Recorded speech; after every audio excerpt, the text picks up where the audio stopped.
Selamat bertemu kembali di channel saya, Sihota Ngaren Official. Di sini saya akan membahas mengenai hak pakai atas tanah bagian 17 ya. Yaitu mengenai pemberian hak pakai atas tanah selama dipergunakan kepada badan sosial dan badan keagamaan ya. Namun sebelumnya silakan subscribe, like, bunyikan lonceng, dan share video ini untuk mendukung berkembangnya channel ini. Oke? Mengenai dasar hukum pembahasan tentang hak pakai atas tanah, sudah cukup jelas ya dan lengkap saya jelaskan di dalam video hak pakai atas tanah bagian 1 ya. Sehingga untuk menyingkat waktu di sini saya tidak akan mengulanginya lagi. Dan untuk itu saya persilakan untuk mengikuti video hak pakai atas tanah bagian 1 tersebut ya, supaya jelas dasar hukumnya.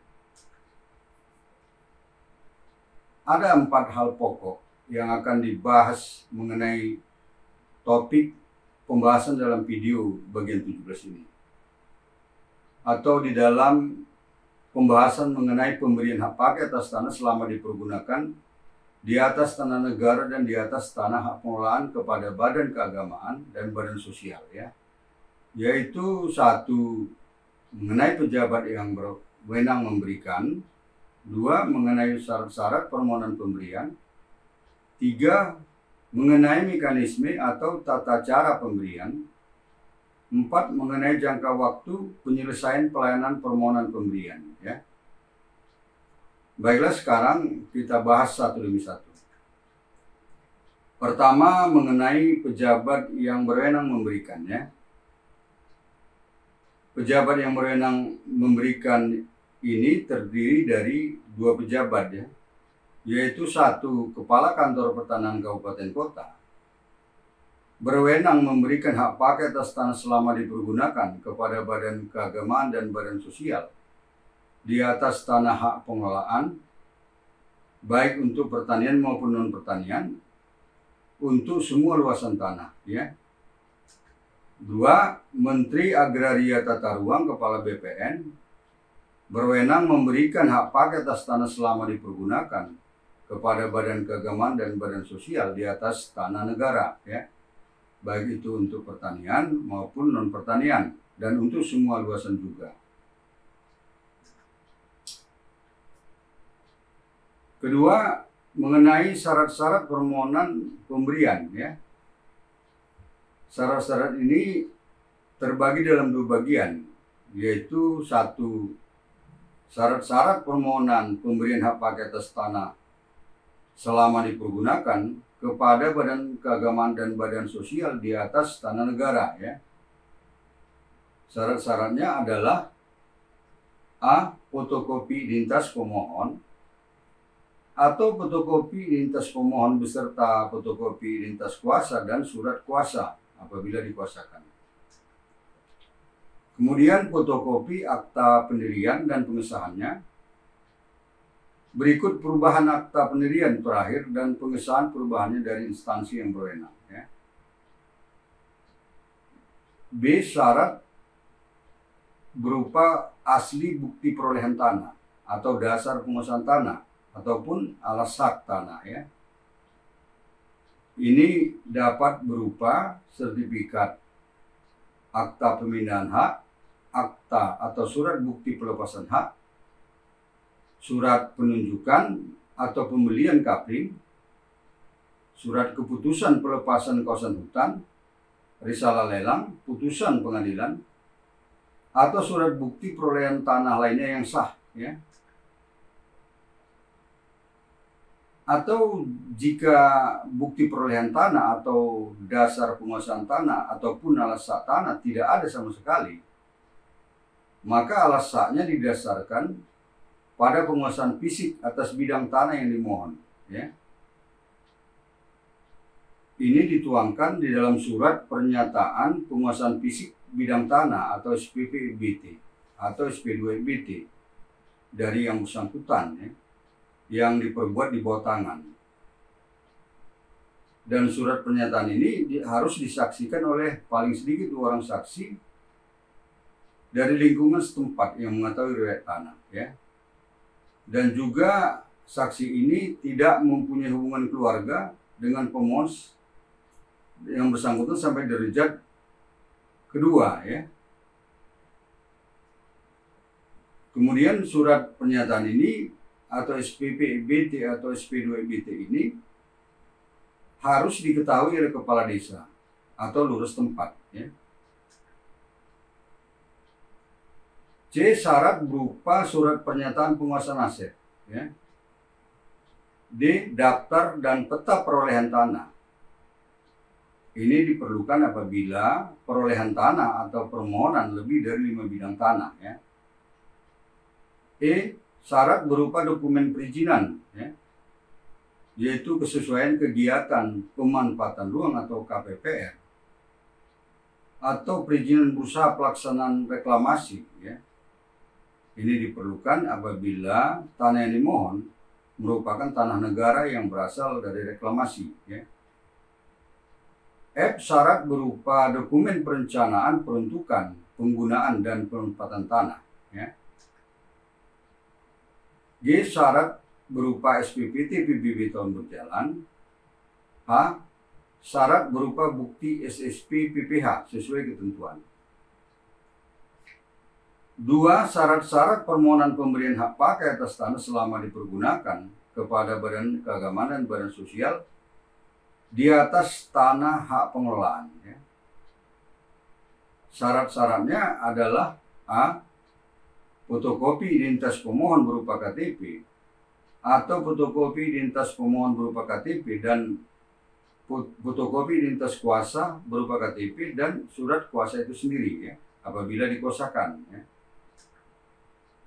B. Syarat berupa surat persetujuan pemberian hak pakai atas tanah selama dipergunakan atas bagian tanah hak pengelolaan yang diperbuat oleh pemegang hak pengelolaannya. C. Syarat berupa daftar dan peta perolehan tanah apabila perolehan tanah itu atau permohonannya lebih dari 5 bidang tanah. D. Syarat berupa dokumen perizinan yang yaitu kesesuaian kegiatan pemanfaatan ruang atau KPPR atau perizinan berusaha pelaksanaan reklamasi, ya. Ini diperlukan apabila tanah yang dimohon merupakan tanah negara yang berasal dari reklamasi, ya. E. Syarat berupa dokumen perencanaan peruntukan, penggunaan dan pemanfaatan tanah. F. Syarat berupa SPPT PBB tahun berjalan, ya. G. Syarat berupa bukti SSP PPH sesuai ketentuan. Berkaitan dengan syarat-syarat tadi, semua yang berupa fotokopi harus dilegalisir oleh pejabat yang berwenang atau pejabat yang menerbitkan surat tersebut, ya, atau dokumen tersebut, ya. Dan juga yang dibuat oleh dilegalisir oleh pejabat umum, yaitu notaris atau BPAT, ya. Atau boleh juga yang dilegalisir oleh petugas loket pelayanan pertanahan yang terdapat pada setiap kantor pertanahan kabupaten kota yang bersangkutan, ya. Ketiga, mengenai mekanisme atau tata cara pemberian, ya. Mekanisme atau tata cara pemberian ini ada 2 tahap, yaitu tahap pertama, 1. Pemohon, dalam hal ini Badan Keagamaan dan Badan Sosial, ya, mengajukan permohonan pengukuran secara tertulis atas bidang tanah yang akan dimohonkan hak pakai selama dipergunakan di atas tanah negara atau di atas tanah pengelolaan kepada Kepala Kantor Pertanahan Kabupaten Kota setempat atau kepada Kepala Kantor Wilayah BPN Provinsi atau kepada Menteri Agraria Tata Ruang, Kepala BPN sesuai kewenangannya masing-masing, di mana permohonan ini ditandatangani oleh pemohon atau kuasanya di atas materi yang cukup, ya. Selanjutnya permohonan ini harus melampirkan persyaratan persyaratan yang diperlukan. Persyaratan ini sama dengan permohonan hak pakai yang sudah dijelaskan tadi, ya. Kepada pemohon, dalam rangka permohonan pengukuran ini, pemohon harus membayar biaya PNBP pengukuran sesuai ketentuan perundang-undangan. Dan juga pemohon harus menanggung-jawabi transport pelaksanaan pengukuran. 2. Setelah permohonan pengukuran telah memenuhi persyaratan lengkap dan telah membayar biaya PNBP pengukuran sesuai ketentuan peraturan perundang-undangan, maka petugas pengukuran atau penjuru ukur dari kantor pertanahan kabupaten kota atau dari kantor wilayah BPN provinsi atau dari Kementerian Agraria Tata Ruang Badan Pertanahan Nasional sesuai kewenangannya masing-masing melakukan pengukuran atas bidang tanah yang dimohonkan. Dan kemudian hasil dari pengukuran ini dituangkan dalam dokumen berupa peta bidang tanah, ya. Dan peta bidang tanah ini diserahkan kepada pemohon yang bersangkutan. Dalam hal pengukuran ini harus saya jelaskan mengenai kewenangan untuk melakukan pengukuran bidang tanah, ya. Kewenangan kantor pertanahan kabupaten kota untuk mengukur yang luas tanahnya di bawah 10 hektar, ya. Sedangkan kewenangan kepala kantor wilayah BPN provinsi adalah untuk melakukan pengukuran yang luas tanahnya 10 hektar sampai dengan tidak lebih dari 1000 hektar, ya.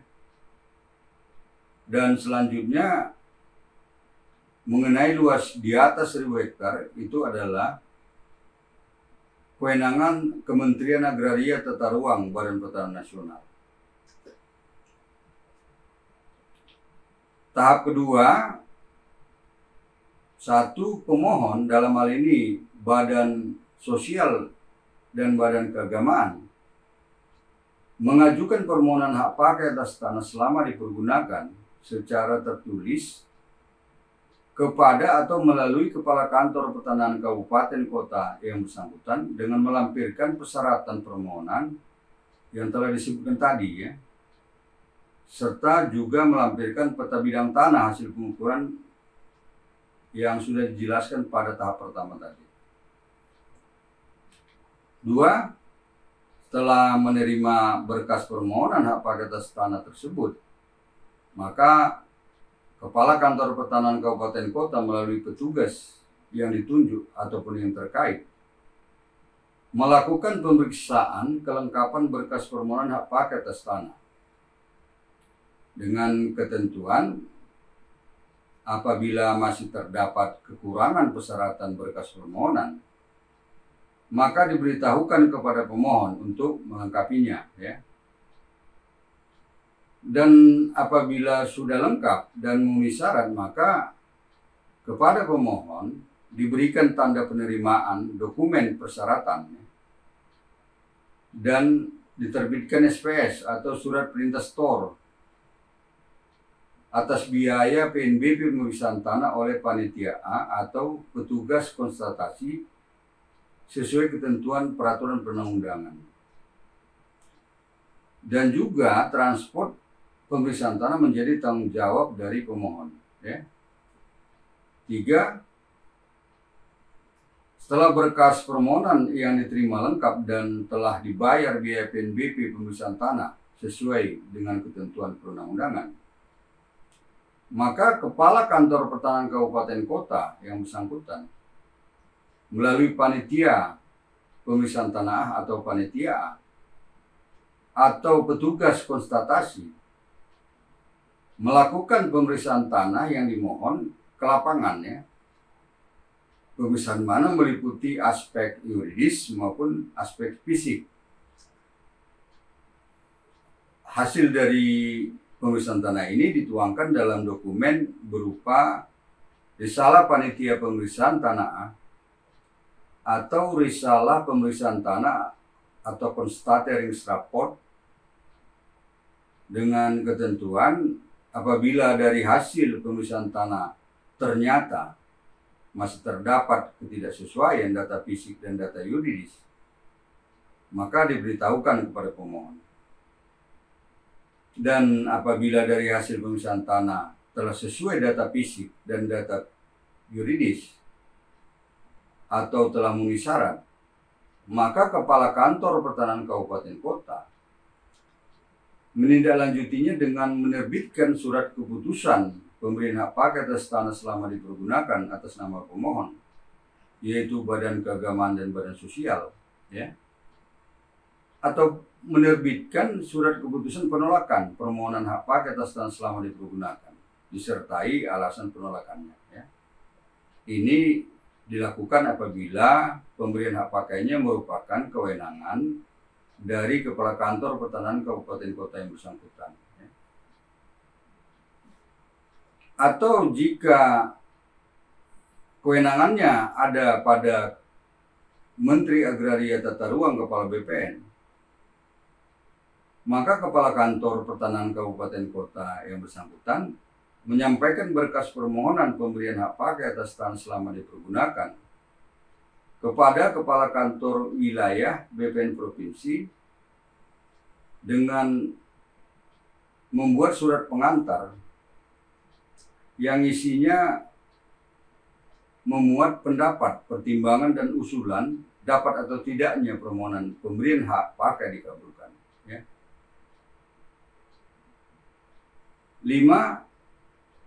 Setelah menerima berkas permohonan pemberian hak pakai atas tanah selama dipergunakan tersebut, maka Kepala Kantor Wilayah BPN Provinsi melalui petugas yang ditunjuknya melakukan kembali pemeriksaan kelengkapan persyaratan berkas permohonan, ya, dengan ketentuan apabila masih terdapat kekurangan persyaratan berkas permohonan, maka diberitahukan kepada pemohon melalui Kepala Kantor Pertanahan Kabupaten Kota yang bersangkutan supaya melengkapinya.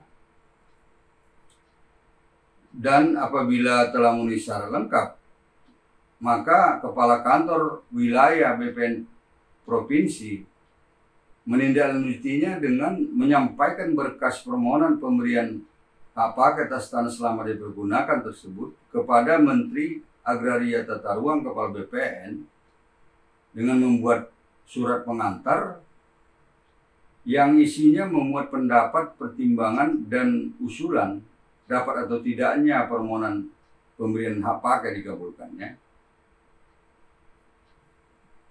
Penyampaian berkas ini kepada Menteri Agraria Tata Ruang Kepala BPN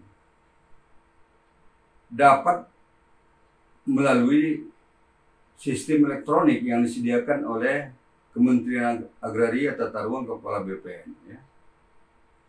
Dan berkas fisik tetap disimpan di kantor wilayah BPN Provinsi yang bersangkutan. 6. Setelah menerima berkas permohonan pemberian hak pakai dari Kepala Kantor Wilayah BPN Provinsi, maka Menteri Agraria Tata Ruang Kepala BPN melalui dirjen yang membidanginya atau pejabat ataupun petugas yang ditunjuk di Kementerian Agraria Tata Ruang BPN melakukan pemeriksaan kelengkapan persyaratan berkas permohonan kembali, ya, dan juga melakukan pengkajian atas berkas permohonan tersebut dengan ketentuan apabila masih terdapat kekurangan persyaratan berkas permohonan, maka diberitahukan kepada pemohon melalui Kepala Kantor Pertanahan Kabupaten Kota yang bersangkutan untuk supaya melengkapinya, ya. Dan apabila telah memenuhi syarat lengkap, maka Menteri Agraria Tata Ruang Kepala BPN menerbitkan surat keputusan pemberian hak pakai atas tanah selama dipergunakan atas nama pemohon, dalam hal ini Badan Keagamaan dan Badan Sosial, ya, atau Menteri Agraria Tata Ruang Kepala BPN menerbitkan SK penolakan atas permohonan pemberian hak pakai atas tanah selama dipergunakan, disertai alasan penolakannya. Ya. 7. Setelah memperoleh surat keputusan pemberian hak pakai atas tanah selama dipergunakan, maka pemohon mengajukan permohonan pendaftaran pemberian hak pakai atas tanah selama dipergunakan secara tertulis dengan cara mengisi permohonan yang tersedia di kantor pertahanan kabupaten kota yang bersangkutan, ya. Permohonan mana ditandatangani oleh pemohon atau kuasanya dengan dibubuhi materai yang cukup, ya. Dan juga dalam permohonan pendaftaran ini, pemohon itu harus membayar biaya PNBP pendaftaran melalui loket yang tersedia di kantor pertahanan kabupaten kota yang bersangkutan, ya. Sebagai lampiran dari permohonan pendaftaran ini harus dilampirkan surat keputusan Kepala Kantor Pertahanan Kabupaten Kota atau surat keputusan Menteri Agraria Tata Ruang Kepala BPN tentang pemberian hak pakai atas tanah selama dipergunakan atas nama pemohon, ya, atau dalam hal ini atas nama Badan Sosial dan Badan Keagamaan. Kemudian melampirkan surat kuasa apabila dikuasakan, fotokopi SPP TPBB tahun berjalan atas tanah yang dimohonkan, ya. Kemudian bukti SSB PPHTB, bukti SSB PPH sesuai ketentuan, serta persyaratan lainnya sesuai SK pembaruan hak pakai atas tanah berjangka waktu tersebut, ya. Ini apabila ada dicantum dalam SK. 8. Apabila permohonan pendaftaran pemberian hak pakai atas tanah selama dipergunakan sudah memenuhi syarat lengkap, maka Kepala Kantor Pertahanan Kabupaten Kota yang bersangkutan menandatangani dan menerbitkan sertifikat hak pakai atas tanah selama dipergunakan atas nama pemohon atau dalam hal ini atas nama Badan Sosial dan Badan Keagamaan yang bersangkutan, ya. Berkaitan dengan pendaftaran ini, bahwa pada kantor pertahanan kabupaten kota yang telah ditetapkan atau ditunjuk sebagai kantor pertahanan kabupaten kota yang harus melaksanakan pendaftaran secara elektronik, maka pendaftaran tadi diproses secara elektronik, ya, yang menghasilkan sertifikat elektronik, sehingga akan diterbitkan sertifikat hak pakai selama dipergunakan L, ya, sertifikat elektronik, ya. Keempat, mengenai waktu penyelesaian pelayanan permohonan pemberian hak pakai atas tanah selama dipergunakan secara manual kepada Badan Keagamaan dan Badan Sosial di atas tanah negara dan di atas tanah pengelolaan. Waktu pelayanan ini adalah selama 38 hari untuk tanah pertanian yang luasnya tidak lebih dari 2 hektar dan untuk tanah non pertanian yang luasnya tidak lebih dari 2000 meter persegi, ya, kecuali tanah bekas HGU, ya.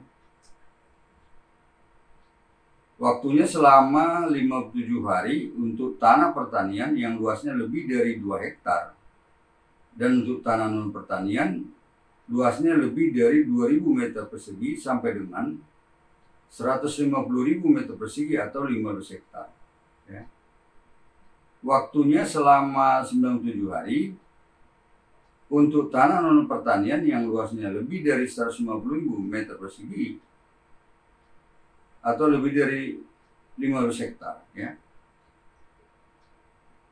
Dalam waktu penyelesaian ini yang disebutkan barusan, ya, tidak termasuk waktu yang diperlukan dalam kirim-mengirim berkasnya, yaitu dari kantor pertahanan kabupaten kota ke kantor wilayah BPN provinsi kemudian ke Kementerian Agraria Tata Ruang, Badan Pertanahan Nasional, atau sebaliknya, ya. Demikian, semoga bermanfaat. Selanjutnya dipersilakan membuat komentar dan atau pertanyaan melalui kolom komentar dalam YouTube ini, atau WA 0812 512 40.000 atau email harlenssalen@gmail.com, yang nanti pada kesempatan pertama akan saya jawab, ya, dan atau saya jadikan materi dalam video-video saya berikutnya. Sampai jumpa, terima kasih.